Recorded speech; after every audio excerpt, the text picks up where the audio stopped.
여러분 구독, 좋아요, 알람 설정까지 눌러주세요. 안녕하세요. 부자공식의 한정훈입니다.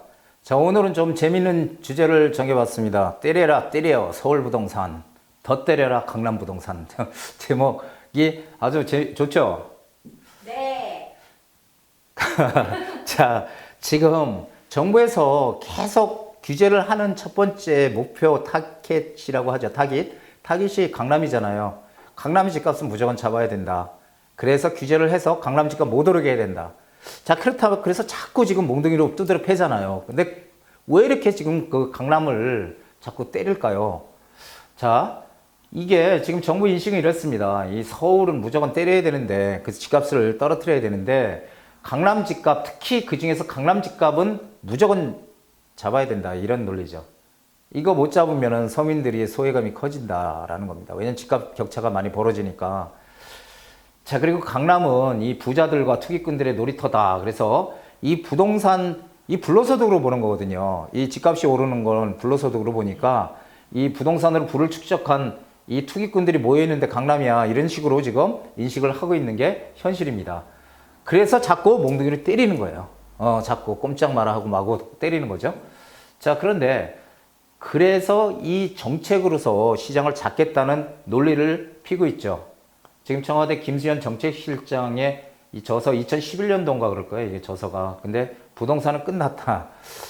부동산이 끝났다. 2011년도 그때 어떤 상황이었죠? 되게 좀 시장 안 좋은 상황이었잖아요. 2008년 금융위기 이후로 시장은 계속 하강국면. 근데 공통적인 게 하나 있어요.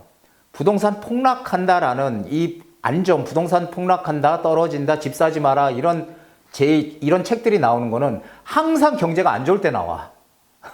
당연하죠. 사실은 당연한 겁니다. 왜냐하면 경제 좋을 때 나오면은 이게 맥힙니까? 안 맥히잖아요. 그러니까 안 좋을 때 항상 나오는 게 대표적으로 이 부정적인 내용들입니다. 부동산은 끝났다. 그래서 여기서 부동산을 이 시장 논리가 아닌, 시장 메커니즘이 아닌 정치 논리로 풀겠다라고 얘기를 했어요. 그래서 집은 고쳐 쓰는 거지, 이게 집은 투기의 목적으로 쓰면 안 된다라는 얘기를 하고 있죠. 나중에 시간 되시면 한번 읽어보십시오. 자, 그래서 이 정책으로 시장을 잡겠다는 이런 생각이 지금 강남 부동산의 집값을 올려주는 겁니다. 아니, 이게 무슨 얘기냐고요? 왜 강남 집값을 올려요? 강남을 자꾸 때리니까 강남에 차별화가 생기는 겁니다. 강남을 왜 이렇게 때려? 강남 집값. 강남이니까 자꾸 들어오고 싶은 거예요. 그냥 냅둬야 되는데. 이 미국처럼요. 미국은 절대 부동산 시장에 개입 안 하잖아요. 그냥 자율 시스템으로 돌아가게 놔두는 거예요. 시장 개입은 최소화하는 겁니다. 정부에서. 그리고 시장은 시장 메커니즘에 맡겨서 자율적으로 돌아가게 하고, 거기에서 정말 문제가 생기는 것들만 규제를 하는 거예요. 자, 정치 논리로 부동산을 접근해가지고 성공한 사례는 한 번도 없습니다. 항상 정치 논리로 계속 묶어놓는다고 하더라도 결국 어느 순간에는 다시 또 폭발해요. 여태까지 우리 부동산의 역사가 누누이 얘기해주고 있죠. 그래서 이게 사실은 정책으로 시장 잡겠다라는 것은 사실은 맞지 않는 얘기입니다. 자, 최근 집값이 오른다는 얘기들이 많이 기사에 나오고 있습니다. 저는 기사를 믿지 말라고 얘기를 했죠. 기사 절대 믿으면 안 된다. 기사는 그 진실을 얘기하는 것이 아니고 진실을 기반으로 해서 쓰는 거예요. 그렇기 때문에 100% 진실이 아니라는 거죠. 기반으로 해서 쓰는 것 뿐입니다. 그러니까 집값 반등을 지금 막 반등된다. 여기저기 신문에서 나오죠. 거래량 늘어났다. 심리지수도 바닥을 찍었다.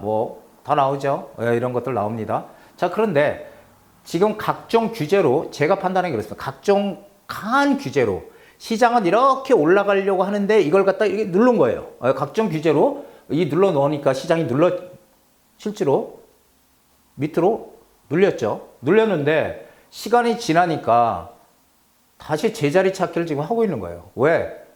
내성이 생겼다니까요. 내성. 하도 두드려 맞으니까 내성이 생겼어요. 그래서 다시 제자리 찾기를 시작했다. 강남 재건축 아파트 금매물 다 소진됐습니다. 그래서 거의 예전의 가격까지 다시 거의 올라가는 그런 지금 상황이고요.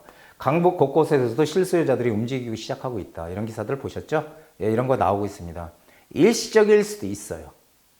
일시적일 수도 있지만 제가 판단하기는 이건 절대 일시적인 게 아니다라는 생각을 하고 있습니다. 자, 그래서 지금 보면은요, 이게 최근 집값이 이게 올라갈 수 있는 이유가 있느냐라는 걸 봐야 되는데요. 이 경제 성장률이나 뭐 일자리나 채광 경기 이거 좋다고 얘기하는 분이 있습니까? 전부 다 안 좋다고 얘기하죠. 누굴 자꾸 물어봐도 다 안 좋대 지금. 예, 다 안 좋대요. 누굴 자꾸 물어봐도.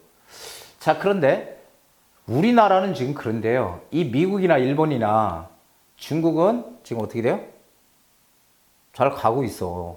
1분기 우리나라 성장률 마이너스 0.3%였죠. 전기 대비 성장률이.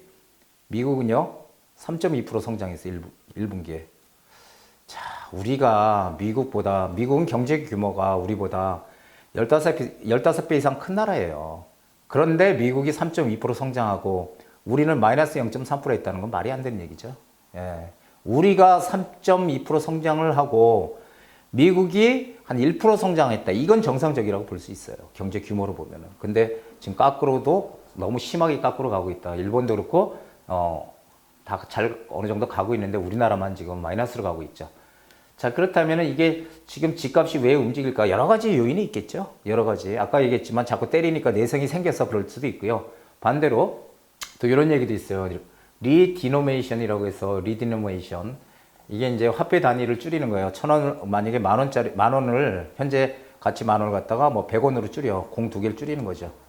자, 이렇게 해서, 이렇게 되면은 뭐 이게 이제 그 인플레이션, 돈의 가치가 떨어졌다고 생각하기 때문에 오히려 더 많이 소비를 한다. 이런 얘기인데요. 글쎄, 이게 지금 황당 이슈라고 저는 얘기를 하는데요. 이거 막 지금 유튜브에도 많이 나오죠. 리디노메이션 뭐 한국은행장이 발표를 했다. 이것도 한번 검토해 보자. 지금 아니다. 저는 이거는 몰라. 언젠가는 할 수 있는 시기가 오겠지만은 지금은 아니다라는 거죠. 그래서 이런 것들이 집값 상승, 리디노메이션이 일어나면은 이 집값이 상승한다 이런 얘기들이 있어요.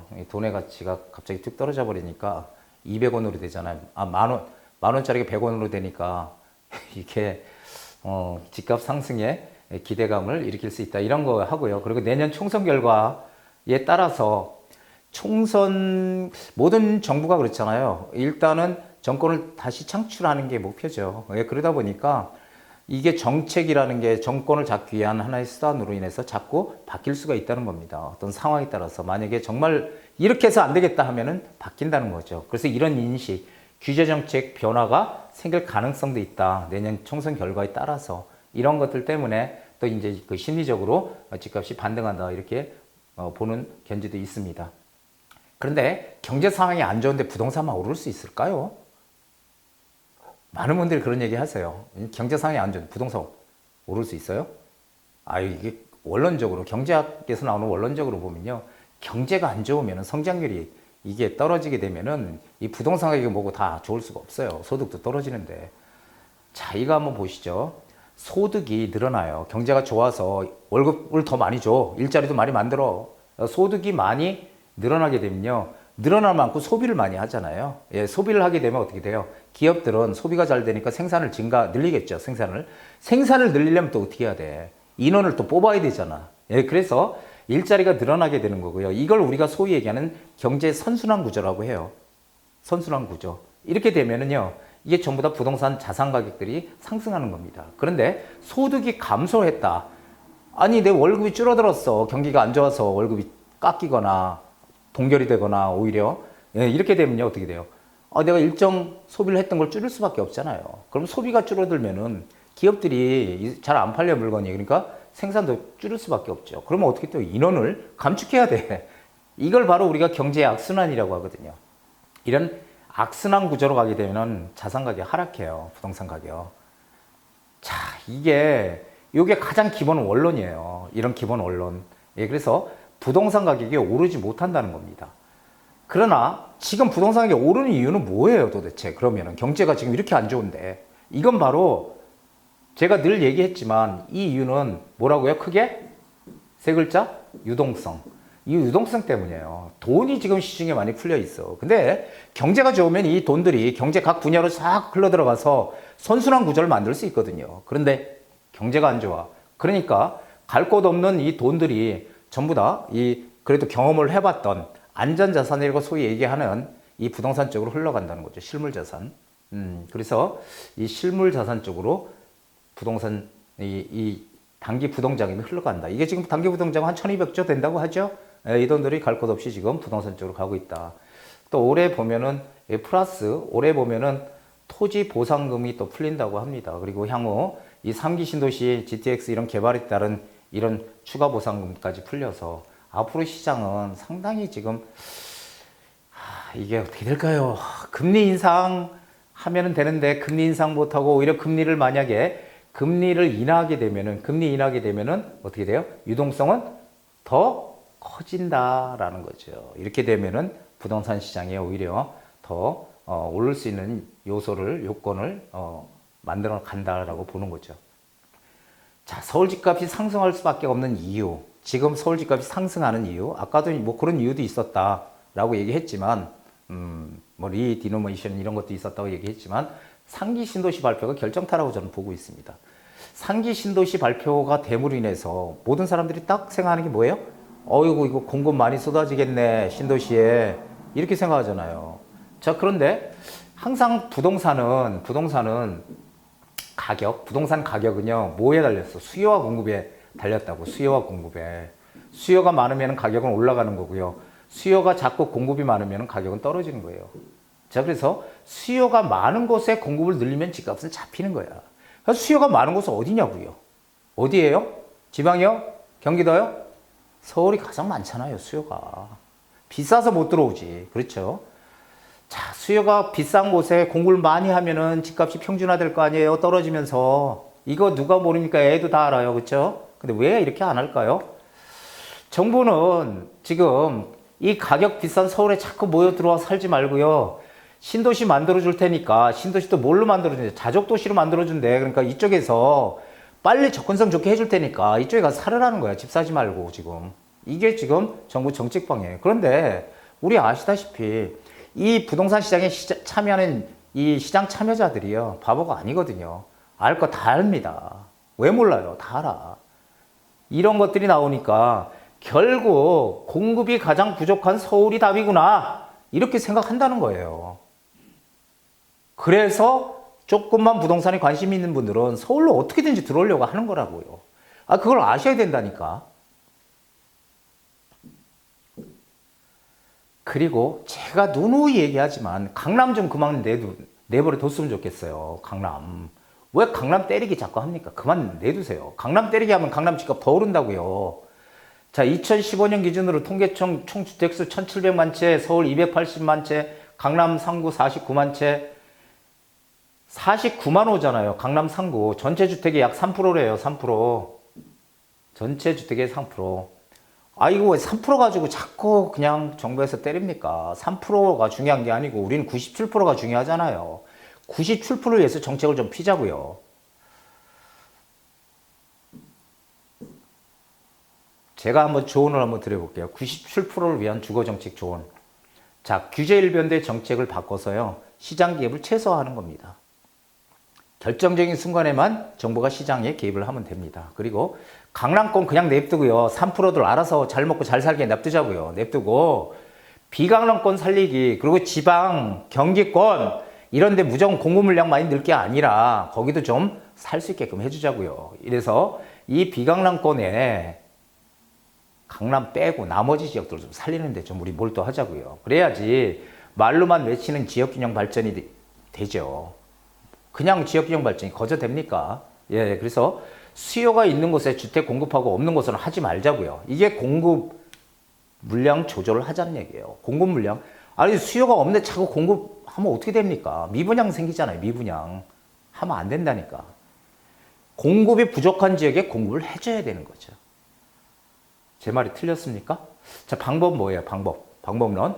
서울의 재개발, 재건축 규제, 모든 규제 철폐해야 돼요. 일본처럼. 철폐해서 고도제한이고 다 철폐해가지고요. 남산 고도제한, 남산 안 보면 어떻습니까? 남산 저는 본 적도 없어요. 맨날 이렇게 서울에 살아도 사실. 그 남산 안 봐도 되고요. 그러니까 고도전자 철폐해서요. 뭘 해야 된다고요? 공급을 확대해야 됩니다. 공급을 늘려야 돼요. 서울에. 많은 사람들이 필요한. 지금 서울에 주택 공급할 수 있는 방법이 재개발, 재건축이에요. 그 재개발, 재건축이 전체 80% 차지해요. 서울시 주택 공급 물량에. 이걸 막아놓으면 어떻게 하자는 겁니까? 자, 개발 이익을. 그래서 규제를 싹 무조건 다 풀어. 왜, 일본처럼. 다 풀어서요. 개발 이익을 환수하는 겁니다. 일정 부분 환수해서 뭘 해? 여기다 임대아파트 짓는 거예요. 개발 이익 환수해서. 그러면 이익이 많이 나서 어느 정도 일정 부분 환수하는 거는 일반 국민들도 환영할 거예요. 자, 그래서 임대아파트 이렇게 해서 많이 지어야 된다는 겁니다. 임대아파트 당연히 많이 지어야 되거든요. 예.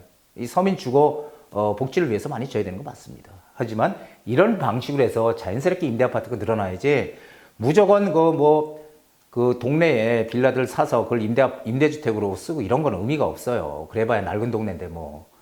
자, 강북의 도시재생 사업, 제가 늘 얘기하는 마을 가꾸기 사업, 개발도 아니고 그냥 눌러 앉아 살아라. 그 변화 없는 이런 도시재생 사업 같은 걸 하지 말아야 된다는 겁니다. 그래서 주민들이 원하는 쪽으로 방향을 바꿔야 된다. 재개발로 전환을 해라. 그래서 다른 지역과의 격차가 줄어들게끔 해야죠. 오히려 지금 이 도시재생 사업 하는 데들은 격차가 커지고 있어요. 재개발돼서 도시재생이 아니고 재개발된 데랑 도시재생을 하고 있는 데랑은 이 격차가 커졌다니까요. 지금. 이게 보시면은 이게 도시재생으로, 도시재생 사업으로 진행을 하고 있는 것과 이 재개발, 재건축을 해서 진행하고 있는 데는 완전히 틀린 거예요. 그렇죠? 그래서, 이 낙후된 구도심을 이 재개발을 활성화하든지 해서 양질의 주택을 공급할 생각을 해야 됩니다. 낙후된 동네 그대로 놔두는 게 아니라 그래야지 오히려 이 지역 간의 격차는 더 줄어드는 거죠. 그 일자리 정책, 특히 일자리를 많이 만들어야 된다. 이거 누구나 공감하는 얘기죠. 일자리 많이 만들어야 되는데요.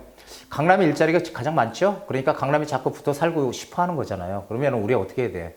일자리들을요, 이 강남은 이제 그만 만들고요. 강남 쪽이나 이런 데 그만 만들고, 이 비강남권, 강북이나 강서나 이 직장 없는 데 좀 많이 만들어 주자고요. 그러면은 굳이 강남까지 나올 필요 없잖아요. 일자리들 많으니까.